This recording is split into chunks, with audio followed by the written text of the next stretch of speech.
Okay. Hey, Jason. Hey, Thanks for we're coming along. back. Welcome to Content UK's webinar today. Jason's going to be talking to us about how to do a B2B content strategy to meet both revenue goals as well as brand, which is often quite hard to do when you've got different stakeholders involved. And Jason is very busy. He's a marketing director at Delaware as his full-time job, but then also in his spare time manages to run the B2B Bite podcast, B2B Better podcast, where he interviews different marketing specialists about how to implement practical marketing tips for their B2B. And then also runs the newsletter B2B Bite, where he offers again loads of B2B tips and resources and stories from marketers. So very excited to be learning from you today, Jason. Thanks, Christina. You've stolen my introduction. I'll let you introduce yourself as well. You're good. You're good. I'll hand over to you. I'm not sure if I can see everybody or if that's by design. But hopefully we'll get a chance to chat at the end of this if there's any questions. Let me share my screen here. Can you see that, Christina? Yes, perfectly. Yeah. And yeah, to reiterate, after your presentation, we can let everyone jump in and ask any questions that you want of Jason. Cool. So as Christina said, my name's Jason. I had the buzz cut there as well. I'm Senior Marketing Director for a B2B technology company called Delta Tray. Christina, I'll forgive the pronunciation. Trust me, everyone gets it wrong. I've heard Deltatra. No, you're good. You're good. Honestly, I say it's like Delta, the airline, and Tray, the thing you bring biscuits in when you're having a cup of tea.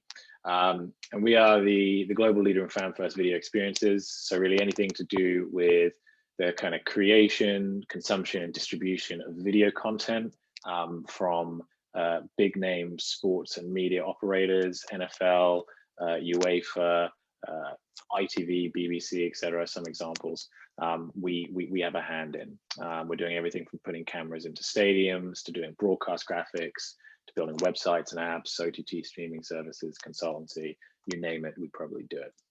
And as Christina said, I also run a podcast and a newsletter, respectively called B2B Better and the B2B Bite. I've got the QR codes on the screen there. If you're listening to a recording of this, or you've got time now just to scan them, you can get taken straight to them. And really, my whole goal with all of this is just to try and demystify B2B marketing, and also try and shake off that reputation has by perhaps being a little bit boring. So yeah, I'd love it if you could check out the podcast or the newsletter. Christina's actually been a guest on the podcast, one of our most listened to episodes, actually. So what are we learning today? First, I'm going to be talking a little bit about how the B2B buyer is changing and has changed beyond perhaps a conventional understanding of who the B2B buyer is. I'm going to be talking about the importance and presenting the case on why finding a balance between brand and sales activation is important in content marketing for the long-term success of B2B companies. And then I'm going to be sharing some of my tips on how to convince the skeptical leadership team to invest in content marketing, having worked in-house for pretty much my entire career. I'm pretty well versed in this. And finally, I'm going to be sharing with you a one-page template that I use to help frame my content marketing strategy against brand and revenue goals. I don't know if we're taking questions throughout, but if we are, please stop me at any time, and I'm happy to take them as we go. So first, who is the B2B buyer? I think this is a mistake that a lot of B2B companies make, is making the wrong assumptions on who the 21st century B2B buyer is.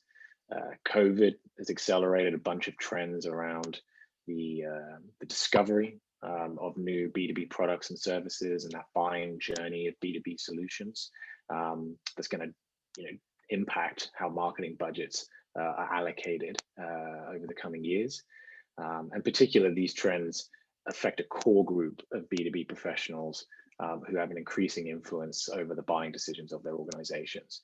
Of course, I'm talking about millennials.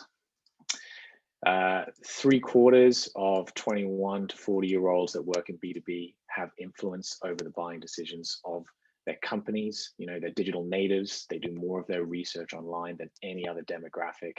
70% or so of 21 to 30-year-olds say that they're using social media in a business context at least once per day, versus only 45% of 41 to 50-year-olds. They're time poor, they're permanently online, they're struggling to separate, particularly in a COVID era, their personal and their professional lives. Many of them are working, outside of typical business hours. So one minute they may be reading a white paper, and the next they may be jumping on a Twitch to watch a League of Legends live stream. And also their expectations have changed. The influence of B2C technology solutions, things like Uber and Airbnb, the expectation around how easy it is to get up and running with those products, to discover pricing, to be engaged with from a marketing perspective. All of those B2C considerations have starting to move over into the B2B world. And you're seeing that kind of manifest itself in products like B2B products like Shopify and MailChimp. So how do we sum up the modern day B2B buyer? Digital natives doing more of their research online. Blurred lines, they work and play closer. The work and play of their lives are closer than they've ever been before. And new expectations. So they more closely mirror B2C in terms of marketing messaging. And as marketers, it's our responsibility to try and capitalize on all of these factors in order to meet our buyers where they least expect. And that's why content marketing is so powerful, right? It's one of the best places to do this. But I think, in my experience, what I found is that B2B companies sometimes make the mistake of thinking that content can only be used to deliver on short-term revenue goals, otherwise known as leads, right? Like, let's fill the pipeline with marketing qualified leads. But obviously that's not the only purpose of content marketing. You have to find that balance between brand and sales activation. So what do I mean by that? What do I mean by brand and sales activation? Well, there's kind of two types of marketing in my perspective. The first is what we call sales activation. So this is what's delivering on short-term growth. It's capitalizing on the demand that already exists in the market for your products or services, and it is measured with short-term revenue-based metrics, things like leads. The second type of marketing is brand building, and this is what delivers long-term growth. It's building the future demand for your product or service from customers who perhaps aren't ready to buy from you today. And it's evaluated with long-term memory-based metrics. It would make sense if there's two types of marketing, that there should be the equal amount of budget allocated to both, 50-50, but that's often not the case. The majority of B2B marketers out there are prioritizing lead generation or demand generation or sales activation, whatever you want to call it, but capitalizing on the in-market demand for your products or services today. And that's where the majority of the budget goes. But actually, in terms of the reward that's being generated from those collective efforts, it's not there as you would perhaps expect. But I can forgive B2B companies for this. I think, when you're talking to a CFO or a finance director, and on one hand, you're saying, if you give me this budget, I'll be able to generate 10,000 leads, versus if you give me the same budget, I'll be able to generate a couple of points increase on brand awareness. From a CFO or CEO's point of view, it's kind of clear where that money should go, where it's going to deliver those kind of short-term commercial focused results. And that's why it's our responsibility as content marketers to sell that value of brand building within our organizations, because brand, in my opinion, creates far more value over the long term than sales activation. So what are some of the benefits of brand building? Long-term sales is one. I see this particularly at Delta Tray where I work. We work in a cyclical industry. Our sales are based on market content rights, and customers have a very small window in which they're actually looking for new products or services. So customers that aren't ready to buy today, but will be ready to buy tomorrow, we need to be investing in our brand so that when they are ready to buy, our company is the first that they think about. Second is pricing power. We see this in consumer goods all the time. More premium products can warrant a more premium price tag. Talent acquisition. employees, they want to work for companies that are well known and have established brands. So, as marketers, we have a responsibility to contribute to that. Category optionality, if your product becomes commoditized and you need to pivot your business strategy, if you have a premium brand, you're in a better position to do that, rather than if you are a fairly unknown entity that needs to then shift because their product competitive edge has been lost.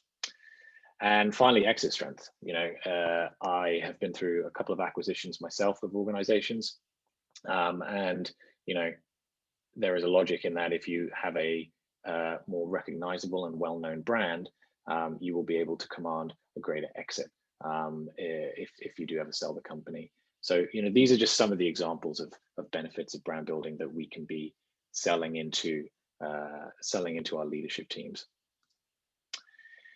So we know who the modern day buyer is. We know what the difference is now between sales activation and brand building, but how do you convince a skeptical leadership team to invest in content marketing, particularly when they're asking questions like, what's the ROI?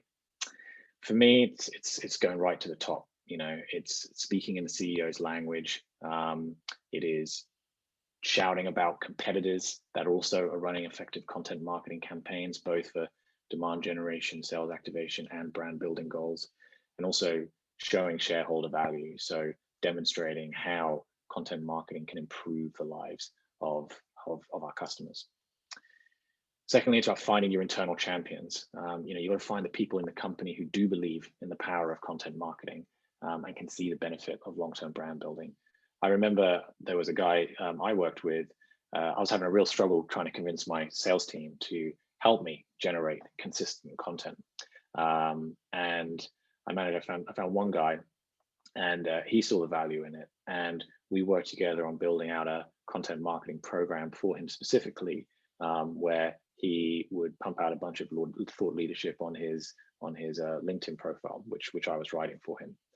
And once we'd gotten a couple of months of that under our belt, and he was starting to open new doors with prospects who were coming to him directly through the content that he was generating, suddenly the ears of all of our commercial colleagues perked up, and they all wanted to get into the game. So I think if we're struggling to convince our leadership teams or companies in general that content marketing has value, it's about finding those people who do believe in it, because there'll always be one or two.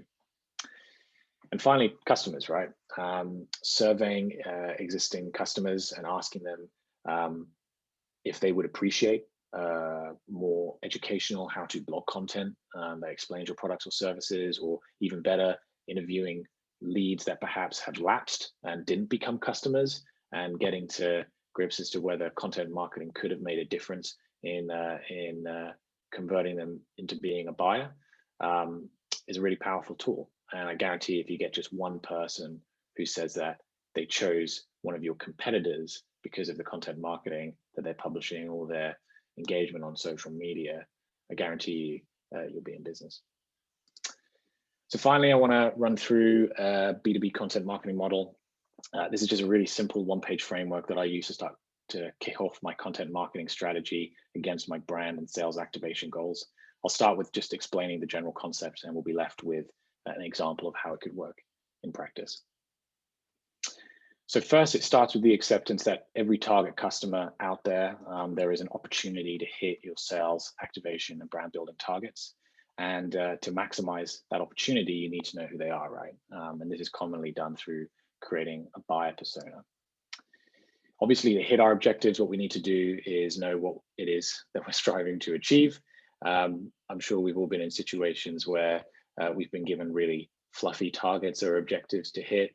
I remember, being told by a CEO I used to work with, we want to be considered the leader in X, the product that we sold at that time, which doesn't work, right? We need to be smart about our objectives, specific, measurable, achievable, realistic, and time-bound, and use those objectives to guide the decisions we're making around our content marketing. Short-term sales activation objectives are different to long-term brand building ones, as I mentioned previously. So we need to be sure that we split these out. Then we need to identify the avenues that are going to allow us to reach those targets, our target customers, and contribute to these goals. And these are in effect your distribution channels. They're going to be guided by the research that you committed in building out your buyer personas. For me, I like to ensure that I'm assigning at least one channel or avenue to hit each objective. You may have several channels that you're creating specific content for in order to reach your goals, perhaps against different stages of the marketing funnel. But my experience has been primarily working in companies that have small marketing budgets and small marketing teams. And as such, I like to focus 80% of my efforts on a single channel that will deliver the greatest contribution to me hitting that goal, and the remaining 20% on just repurposing that content for everywhere else. So once we've got our target, who are we going after? Our goals, what is it we're trying to achieve, and our channels, how are we gonna reach them? We need to figure out the types of content that we can produce that will allow us to get closer to our brand and revenue goals. And this is what's going to help us ground the specific content ideas that we generate here in our final step, which is to use these 4 conversion content pillars to start generating content marketing ideas. And we've all seen these in some form or another, I'm sure. Educate content that's designed to help our customers learn something new, either about us, our products, our services, or our industry. Entertain, content that appeals to our target audience, highly shareable, perhaps shows a less serious side of the business. Emotion, super important for brand building. This is what's going to make you memorable. And remember, brand building is measured on memory-based targets. It should be, we should be aiming to try and make our target buyer cry or laugh or think. And finally, engage. And for me, this is the content that I'm appealing to my community to help me build, trying to make it more of a two-way conversation between me and my prospects, rather than just a constant monologue, which is a trap that a lot of B2B companies fall into.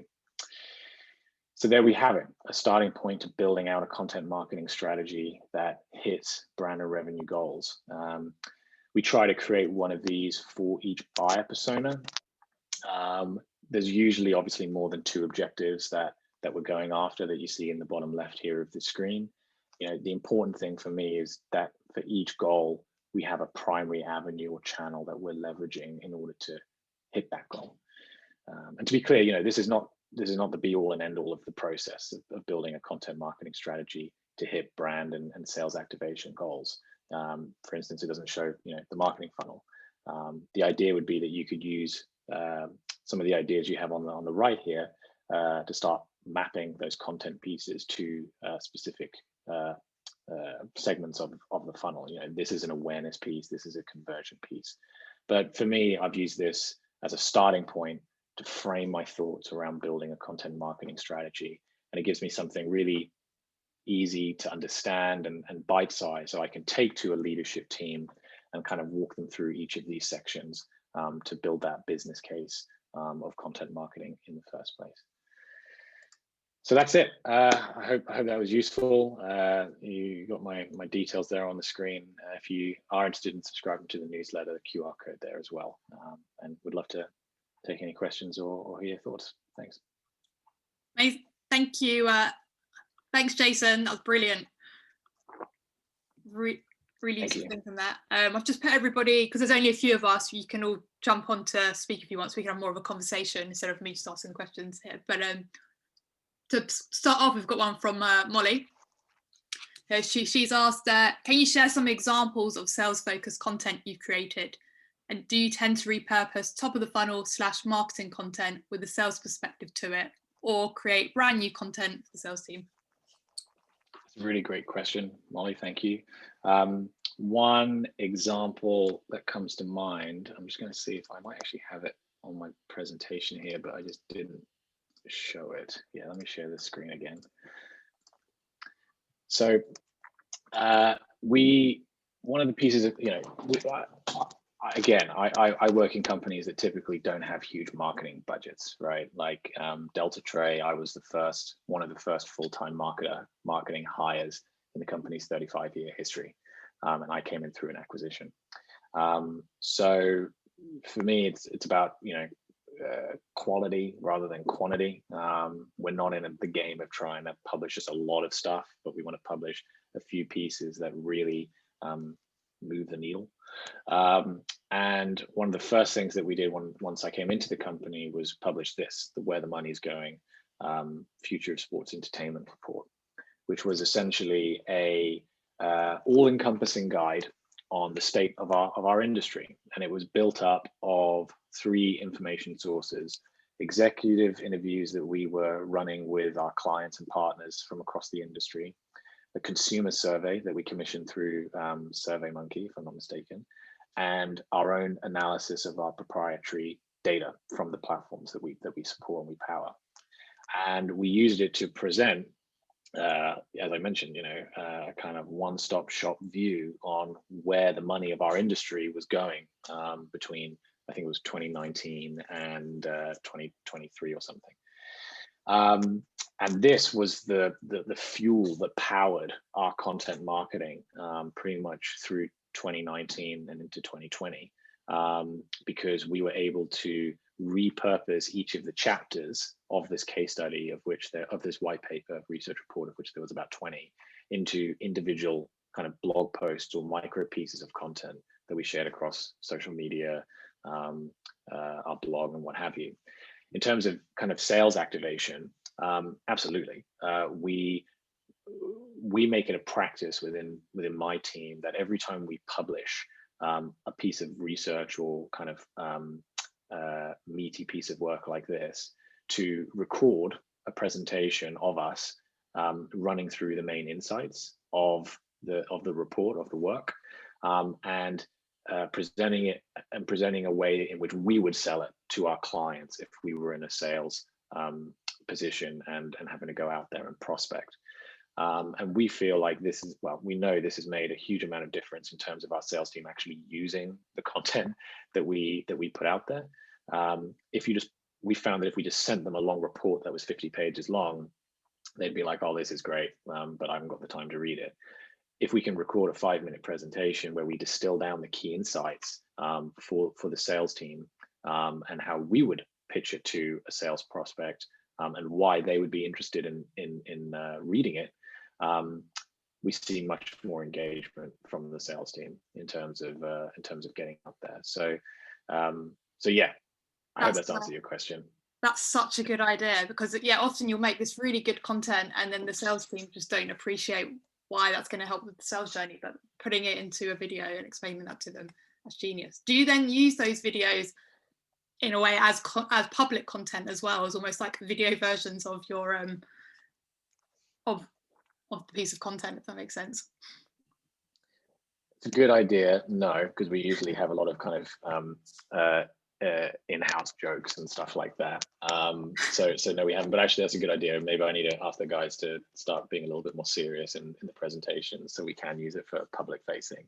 But it's good for us as well, right? Because sometimes when you spend so long producing a piece of work like this, which in this case I think was like 30 or 40 pages, you're like really in it, and sometimes it's difficult to kind of see the wood from the trees. So those 5-minute kind of videos that we share with the sales team forces us to say, go right back to the beginning with what is it we're trying to create here, and can we kind of elevate a pitch it?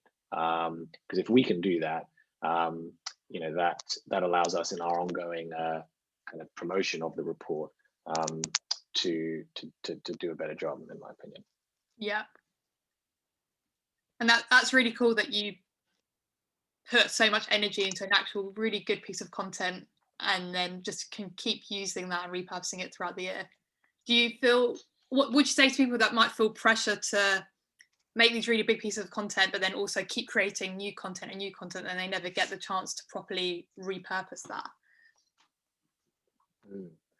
It's an interesting one. It's something I've struggled with, to be honest, in terms of letting go of this need to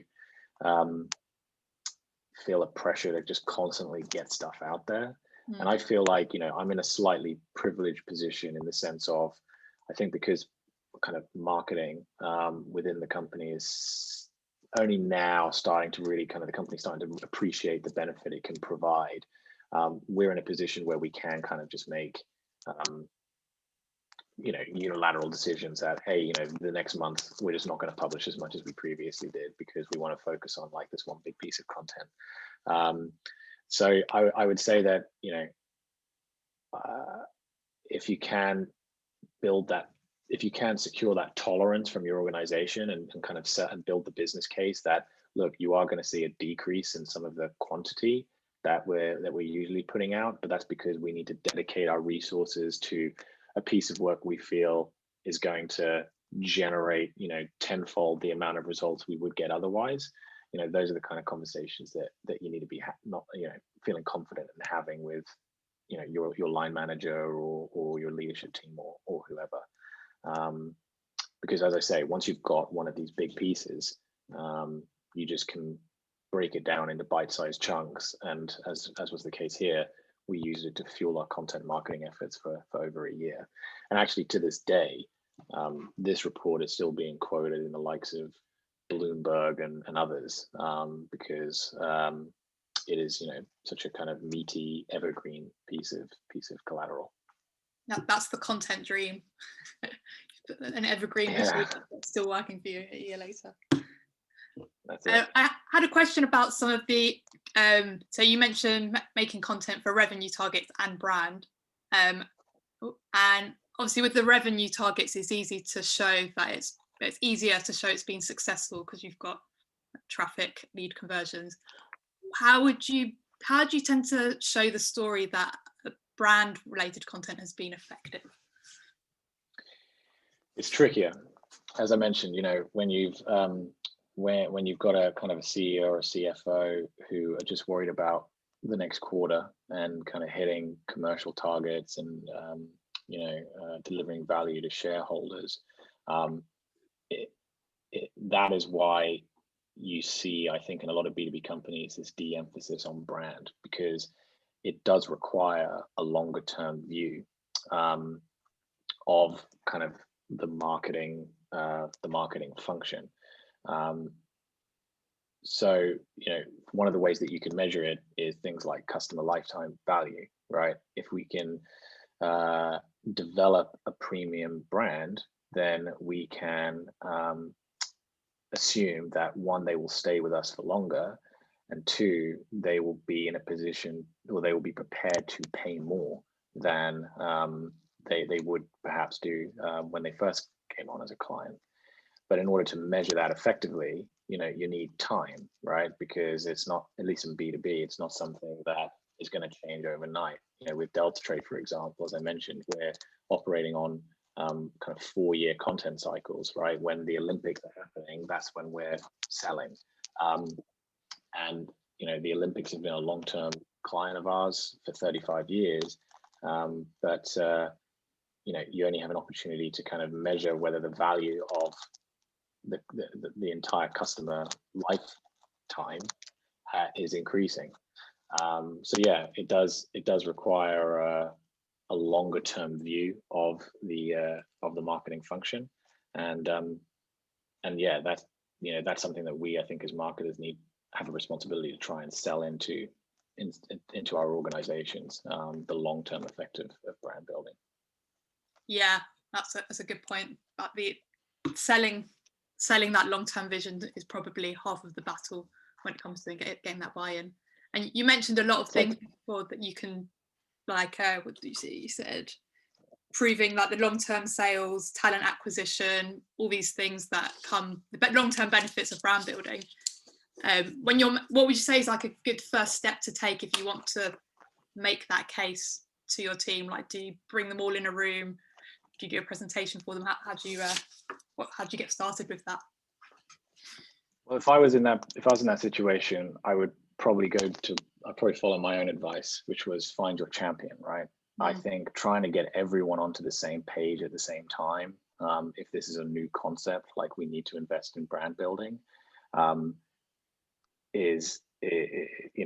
complicate matters. I will often sit in meetings where there's 20, 25 people and everyone's throwing in their opinion and ultimately nothing gets done. So I think it's really important that you start small and you build the business case internally with someone, and then you can use that as a proof point when you go to the next group of people. So, for instance, like talent acquisition, you could start with your HR team and you could say, right, what are your goals this year? Well, our goals are to increase the number of engineers that we hire.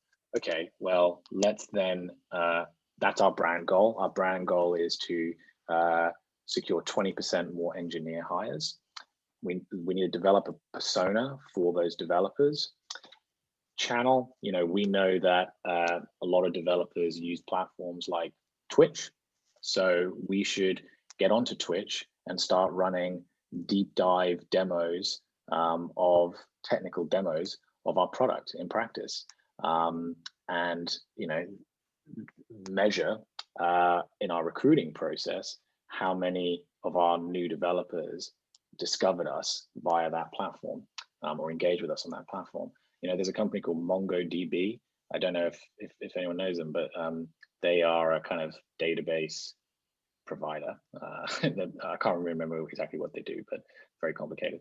But they're on Twitch, and that's exactly what they do. They host deep dive technical overviews of their product in action, which is kind of contrary to what you'd expect to see on Twitch, but it's them appealing to the developer community. Developers don't like hard sell advertising.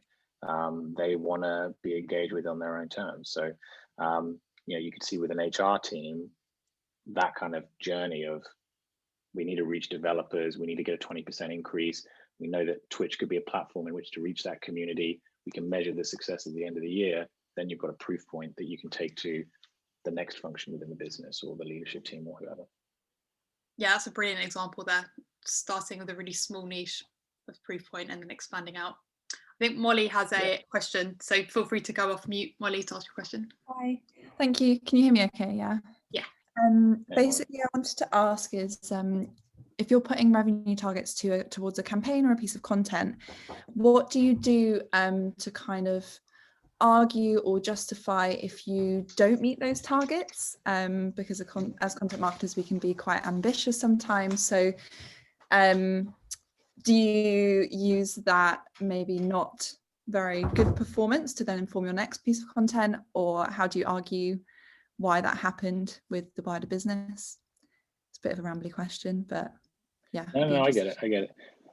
I think it comes down to, for me, like, when in the process are you having that conversation, with the powers that be? If you start a campaign and you're kind of testing from the onset, and you can see very quickly that perhaps the results aren't what you'd expect, then you can have that conversation around pivoting. I think at the end of the, if it's a year-long campaign and you're having that conversation at the end of the year, and it's just been terrible throughout the year, then perhaps someone would be your CEO would be a little bit more peeved that nothing was done to change course. But that being said, there was a really interesting stat from the LinkedIn B2B Institute that showed that only 4% of marketers are evaluating the success of campaigns after 6 months. And research shows that with advertising and content campaigns, the true effects of them are only felt after 6 months. So that seems to indicate that we are pulling the cord too quickly on our content marketing efforts, and that we're trying to test too much and optimize too much. And I think particularly on the brand building side, that can be quite harmful, because it's, brand building is rooted in kind of emotion and feeling and making your brand memorable. And you need to give yourself the time to truly see the impacts of that over time, like I said a moment ago. So I'm not sure if that answered your question, Molly, but I think I gave you a bit of a rambling answer. But it was a rambling question. I think, I just think things need more time, basically. Yeah, we would potentially, potentially give them initially. We run campaigns every quarter, so it's a lot of it's a much shorter time span than the pieces you're talking about. So yeah, that's an interesting one. Yeah, absolutely. Yeah, it's interesting because we all sort of know as marketers that these things take like 6-12 months, but then when it comes to the practicality of it, it's always feels like a failure really quickly, and we naturally don't give things time to breathe. We, whenever we finish a camp, so we run quarterly campaigns as well, Molly, and particularly right now with so much uncertainty in our industry, in the sports and entertainment market, in terms of live events returning, we've had to, by necessity, kind of shorten the scope of when we're of our planning. Previously we would do kind of annual plans, but I said to the team last year, we're just going to focus quarter by quarter so we can adapt and pivot as things go. And at the end of every quarter, we present to my boss, the chief brand officer, and the wider executive team, what we did and what worked and what didn't work. And that usually affords us the opportunity to, unearth things that perhaps could have gone better and present an action plan as to what we're going to do next time to try and be better.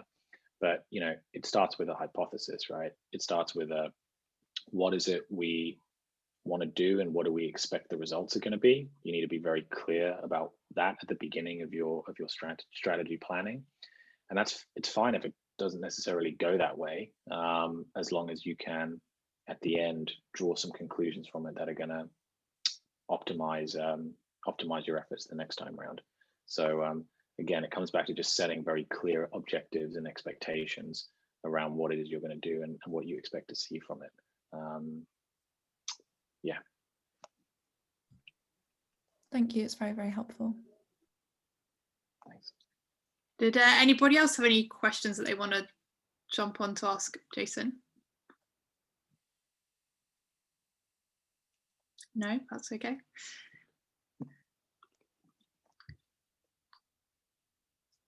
Cool. Thank you. So I think that's probably a good time to wrap up the workshop. Is there anything else that you wanted to add that we didn't ask Jason that springs to mind?